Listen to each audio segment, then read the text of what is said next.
आदरणीय सम्मानित मंच, सभी किसानों, नौजवान साथियों, मेरी माताएं, बहनें, बच्चों, पुलिस प्रशासन के लोग, पत्रकार बंधु, मुद्दा खेती किसानी का है और पिछले 107-8 दिन हो गए। 2 आदमी सरकार के जरूर मिले हमें आज यहाँ पे। तो अगर कोई सरकारी आदमी आज भी सरकार के पक्ष में बात कर रहा है तो उसी का नतीजा है ये। इसका मतलब सरकार की पैठ अभी गांव में है, अभी है गांव में पैठ, उसकी जरूर है।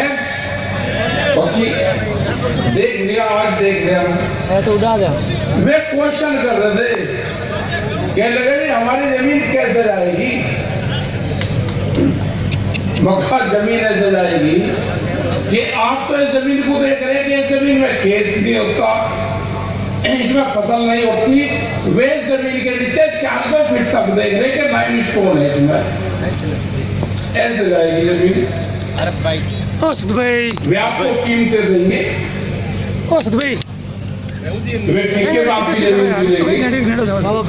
अगर यहाँ पे 40,000 रुपये एकड़ का रेट होगा तो वे 60,000 रुपये आपको देंगे।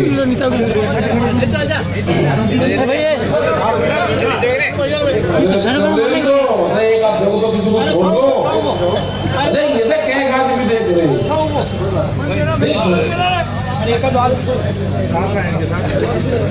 तो हालात ये है कि जो नौजवान लगा रहे ना कि संघर्ष आप करो, हम साथ में हैं। हम संघर्ष कहां तक करेंगे, हम तो यहां तक ले आए। अगर जमीन बचानी है, खेती बचानी है, गांव बचाना है तो बैरिकेडिंग तोड़ने पड़ेंगे, बैरियर। मैंने राजस्थान से पिछले 20 साल से देख रहा हूं तो मैं बैरिकेडिंग नहीं तोड़ता, राजस्थान तोड़ता ही। आज से करीब 15 साल पहले, 15-18 साल पहले जयपुर में जब बाजरे का रेट 300-350 रुपया था और मार्केट में 200-250 रुपये बिक रहा था, तो आपकी विधानसभा पे जो सर्किल स्टेचू है, विधानसभा पे ताले लगाए। 3 आदमी तो मुझे 5 दिन में मिले और 15 आदमी को धोखे से लेकर गया था भगा के। उनको बता देता, युवराज सिंह कहने लगे अगर ये बता दें कि जेल जाना पड़ेगा, ये भी भाग जाएंगे। इनको भगा कर ले जा, तो मैं उनको भगा कर ले गया। मुझे तो पता था कि पकड़ा जाऊंगा, जेल जाना पड़ेगा, लेकिन इन्हें नहीं बताया। उनको लेकर गया, उनका प्रदर्शन करवाया, बहुत खुश हुए कि फोटो खींच रहे। उन्हें ये नहीं पता था कि 3 मिनट बाद में पुलिस आएगी और सर को गिरफ्तार करेगी। सर को करने में आए थे टिकट मांगने, वे क्या लगे जी हमारा इलाज होगा, मगर ना वही इलाज कैसा होगा, अलग बार में भोटवा होगा। तो भाई बैरिकेडिंग आपको तोड़ने पड़ेंगे, बैरियर। प्रधानमंत्री ने कह दिया कि अपनी फसल को कहीं भी बेच लो, मंडी से बाहर बेच लो। हमने तो तय कर लिया कि पार्लियामेंट में बेचेंगे। हमें ये तो नहीं बता कि पार्लियामेंट में नहीं बेचना, हमने कहा कि पार्लियामेंट में बेचेंगे और पार्लियामेंट के अंदर ही व्यापारी बैठे, उन्हें फसलों का रेट तय करा हमारा, और मंडी से बाहर बेचेंगे। वहां ना मंडी है और कहीं का मतलब है कहीं भी बेच लो, ओपन है बिल्कुल। हमने वहां की सरकार को कहा कि दिमाग अपने ठीक कर लियो। 2002 में उसी पार्लियामेंट के ऊपर ताले लगाए थे, वही जलवाया था आपका बाजरा, धान, सारी फसलें जलवाई थी 2002 में मई में, जब पार्लियामेंट वहां पर चली हुई थी। अटल बिहारी वाजपेयी प्रधानमंत्री थे, उसके गेट के बाहर ही जलवाया था। 45 मिनट लोग को तो पुलिस भी नहीं ठा पाई थी, उनसे संकल्प से बांधा था हमने अपना पैर संकल्प समाजते हुई उसके जो गेट है वहां पर आप वहां तक नहीं आओ तो डीएम के यहां पर ले जाना। सरकार एक ही बात है बराबर। और लोगों में इसकी खरीद करो। शाहजहांपुर बॉर्डर ले आना। आपको आंदोलन करने पड़ेंगे। 30 साल में आपकी 20 और 30 साल के बीच में ये जमीनें सारी चली जाएंगी, यहां बचेगा ही कुछ नहीं। मैं आपके क्षेत्र के लोग जाते हैं जो बागड़िया है ना, वे वही रहेंगे, हमें 50 साल हो गए और 100 साल हो गए यही है। वे तो किसी दूसरे कारण से गए थे। आप अपने आप को देखती आगे गुजारोगे। और ये यदि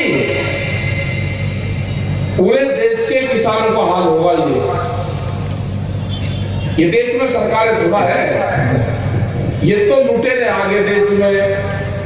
और लुटेरों का क्या इलाज करना आपको, तो भाई आप बहुत बढ़िया तरीके से जानो। सबसे बढ़िया जो गांव में होती है, जो कहावत होती है गांव में, क्या हर आदमी का होता है, जैसे सबसे बढ़िया जो चीज है किसी भी माता के लिए, किसी भी आदमी के लिए, नहीं उसके लड़का पैदा हो जाए, लड़का हो जाए, उससे तो प्यारी चीज कुछ होती नहीं पुत्र से, तो या होती है हाथ खाओ एक बार। लड़का सबसे प्यारी चीज होती है, हाथ दिखा दे, हाथ खाओ ना भाई। लड़के से प्यारी चीज थोड़ा कोई हो नहीं। लड़की जब हो जाए तो बहुत थोड़ा बजे, किसी के लड़के का हो 2 बजे। एक आदमी भी वो मुझे बता दो जिसने अपने लड़के के नाम जमीन करी हो। जितने जी जमीन करी किसी ने नाम नहीं, कोई हो गड़ पड़ोस में गई तो लड़के से भी ज्यादा प्यारी तो जमीन है। मरते दम तक करता ही नहीं, आखिरी सांस को पूरी करेगा, नुको उजागा या जमीन में तो राख ली, यूं मेरा लड़का है ना, अगर इसके नाम जमीन हो जाएगी बेच देगा। और उसी जमीन को कंपनी वाले छीन लेंगे आपसे। इस तरह के एग्रीमेंट करेंगे कि जमीन बचनी नहीं। किसान क्रेडिट कार्ड बनता है, उस पर 300% तक ब्याज देते हैं हम। एक दिन हमको 1 लाख रुपए का जमा करना है 1 रात के लिए, तो बैंक मैनेजर और बैंक के बाद दलाल रहता है, उसको कहते हैं बस 10,000 रुपया ले ले और हमारा रिन्यूअल करवा दे इसको। दूसरी सुविधा कर दी उन्होंने। अब वे कहते हैं कि 1 लाख का कर्जा है, अब तो इसमें 10% और बढ़ जाएगा, इसमें 20% और बढ़ जाएगा, तो 1 लाख का 1.5 कर सकता है वो। क्योंकि 1.5 करने में बैंक मैनेजर को भी सुविधा, 10,000 अपने ले लिए, कुछ उसका ब्याज ले लिया, कुछ उसका और काट लिया, फसल बीमा का काट लिया, तो 20,000 रुपए वो काट ले। 30,000 रुपए किसान को मिल गया, किसान खुश हो गया, 30 और मिल गया, कर्जा तो फिर सरकार किसी की आओगे फिर माफ हो जाएगा। 1 साल में 1.5 हो गया, अगले साल 2 हो गया, और बढ़ता बढ़ता तो पता चलता ही नहीं, ये जमीन ले जाएगी। सरकार ने कहा कि 10 लाख करोड़ रुपए का कर्जा और बांटेंगे। फसलों के रेट भी आपको देंगे, आपको कर्जा देंगे। और धीरे धीरे ये जमीन ने एक स्कीम आने वाले टाइम पे कि भैया तो स्कीम खत्म होगी केसीसी वाली, आप या तो हमारे पैसे दे दो या सर्किट रेट के हिसाब से जमीन दे दो या बेच कर दे दो जमीन, तो बैंक आपकी जमीन ले लेंगे और आपको थोड़े से दिन में लपेट देंगे सारा दिन। तो ये आंदोलन आपको करने पड़ेगी। 2021 में आंदोलन कर लोगे तो ये जमीनें बच जाएगी, 20, 30, 50 साल बच जाएगी। आंदोलन नहीं करोगे तो 20 साल में सब जमीनें चले जाएंगी। 1 करोड़ था इसमें। पहले जमींदारों के पास में जमीनें थी या जो व्यापारी थे बड़े उनके पास में जो जमींदार थे वे शहरों में रहते थे, जमीन किसानों के हल्के नीचे थी। 11, 12, 15 साल हो गए, कहने लगे भाई तो ऐसे ही जोत रहा यही और इसी की हो जाएगी। अब वो कानून हट गया। अब आप जमीन देख रहे होंगे कि सड़क की सारी जमीन आपके पास में रही नहीं, वो सब जमीनें बड़े व्यापार ने खरीद ली, पूरी सड़कों की जमीन खरीद ली, चार दीवारी उसकी कर दी। अब जमीन जिसके हल चलता है उसकी जमीन नहीं, जमीन अब उसकी है जिसके नाम उसके कागज है। वो 1 करोड़ था, वो हटा दिया इसमें से। जितनी महंगी जमीन होगी किसान से उतनी ही जल्दी जाएगी। महंगी जमीन को व्यापारी खरीदेगा, सस्ती जमीन को किसान खरीदेगा। आप बहुत कुछ बोलेंगे जमीन बहुत महंगी होगी, एक बार जमीन चल जाओ तो आप खरीद नहीं सकते उसको। अपने नौजवानों को बताओ, जितने भी नौजवान बैठे इनके ट्राई कर लेना सब। नौजवानों की संख्या आज कम है। अगर इनको गोबर उठाते हाथ से बदबू आती होगी तो जमीन बेचेंगे। इनका निगाह करना कि हाथ से गोबर उठा भी ले या नहीं उठाते। ये अपने खेत में जब जुताई उसकी होती है, ये नंगे पैर भी घूम रहे हैं, उसमें भी जूते लेकर घूम रहे। इनको मिट्टी से टच करने में शरीर पे मिट्टी लग जाए तो उसे साबुन से धोने होते हैं। ये कोर्स लगाने वाले टाइम पे अपने खेत की मिट्टी को अपने शरीर पे जरूर लगाओ। उससे लगाव होगा, उससे टच होगा। जो बॉडी का है, बॉडी का टच अपने खेत की मिट्टी से जरूर करवाओ। ये जमीन नहीं बचेगी, रोजगार तो रहे नहीं यहाँ पे। और पॉलिटिकल पार्टी से कुछ होने का नहीं, ये भी ध्यान से सुन लो। हालांकि होगी विपक्ष है कमजोर, वो भी अगर पंचायत कर रहा तो किसान पंचायत का नाम ले रहा, क्योंकि कुछ न कुछ कर्म कांड कर रहा है, सरकार तुरंत घुसा लेगी, उन्हें परमिशन नहीं देगी। तो भैया आंदोलन ही देश के किसान को, मजदूर को, कर्मचारियों को, इनको सबको बचाएगा, यही बचाएगा। रेलवे वाले आ रहे अगले 2022 में 4.5 लाख कर्मचारी रेलवे के हट जाएंगे। ये रेल इसलिए तो नहीं चल रही, निजीकरण में दे दी, उनके रूट लग रहे बन रहे, सब महंगी हो जाएगी। पहले फ्री फायर चले जाया करते इसमें, वो भी खत्म होगा मामला। वॉलमार्ट जैसी कंपनी आ रही, एक देश के माल को गोदामों से उठा के और दूसरे देश में पटक देगी, उसमें भी शॉर्टेज होगी, दूसरे देश में कितना फेंक देंगे कि उसको वैसे डंप कर देंगे। 10,000 के आसपास पानी के जहाज है इसमें अकेले कंपनी में। और उसका टारगेट है साप्ताहिक बाजार जो लगते हैं उसमें 4.5 करोड़ लोग हैं जो साप्ताहिक बाजार से अपना गुजारा करते हैं, वो खत्म होंगे। छोटे दुकानदार खत्म होंगे। जो गांव में नुक्कड़ पर दुकान करता है, वो 50 परिवार को उधार सामान देता है, वो खत्म होंगे। ये सब निमट जाएगा केस। तो वही लड़ाई तो लड़नी पड़ेगी, एक पीढ़ी को लड़ाई लड़नी पड़ेगी। देश आजादी की लड़ाई में 90 वर्ष चला, उतना तो अत्याचार है नहीं, उतना नहीं अत्याचार। ये देखोगे उस टाइम पे भी हमारे बुजुर्गों ने लड़ाइयां लड़ी, जब ये था कि पकड़े जाओगे तो फांसी गांव के पेड़ पे ही मिलेगी, उस टाइम पे भी लड़ाइयां लड़ी। आज तो संघर्ष करते हो तो मीडिया पे, इस पे, सोशल मीडिया है, हर आदमी के हाथ में दे रखा है, कोई अत्याचार कर रहा तो तुरंत दिखा दे। और आज भी अगर पंखे की कूलर की हवा में सोओगे, क्योंकि आदत तो खराब होगी, पंखे लग गए, कूलर लग गए, किसी ने नौकरी पे से बजा रहा तो एसी लगवा देगा उन्होंने भी, तो आंदोलन कहां से कर लोगे? ये लड़ाइयां लड़नी पड़ेगी आपको, अपनी जमीन, अपनी फसल बचाने की लड़ाई, जो कर्मचारी है उनकी पेंशन बचाने की लड़ाई, बड़ी लड़ाई होगी। MP साहब भी यहाँ पे बैठे, आने वाले टाइम पे ये भी होगा कि जब वोट मांगने आवे कोई भी, उससे ये जरूर पूछेगा पेंशन छोड़ेगा या रखेगा। कर्मचारी की अगर पेंशन देश में हटेगी तो इनको भी अपनी पेंशन छोड़नी पड़ेगी।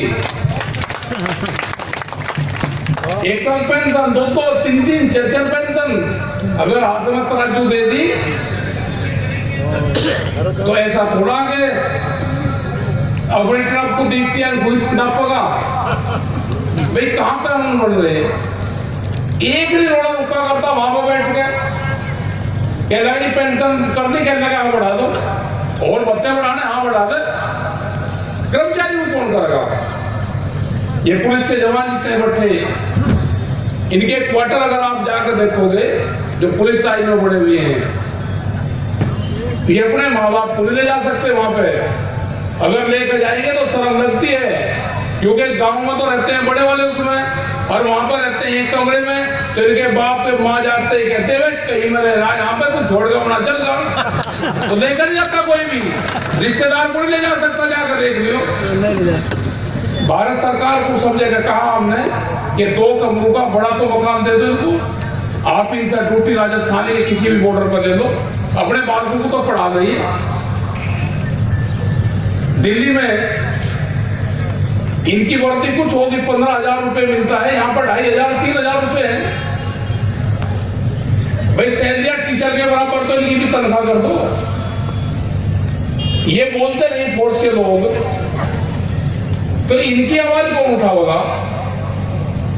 पेंशन इनकी काटोगे, मकान इनको नहीं दोगे, तनख्वाह इनकी कम होगी। अगर ये 2 रुपया कहीं से कर ले तो इनके पीछे फेरेंगे, ये ले लिया, ये ले लिया, ये ले लिया। ड्यूटी 24 घंटे की, तो ये आंदोलन भी चलेगा। ये जन क्रांति है, ये आपको लड़ाइयां लड़नी पड़ेगी। बहुत विभाग आ रहे हैं, बीजेपी के लोग भी आ रहे हैं, वे कह रहे जी हट मत जाइए। जो मतलब थारे क्या हो गया, ये लगा जी हम तो बोल नहीं सकते, हट मत जाइए, तो क्या हमारी क्या सरकार है? मगर आपने नाम लगवा था कि मोदी सरकार, आप जब भी कहते ना कि मोदी सरकार नहीं है बीजेपी की सरकार, एक नहीं बोल रहा, हम ले लो भाई, घंटे ले लो आप भी।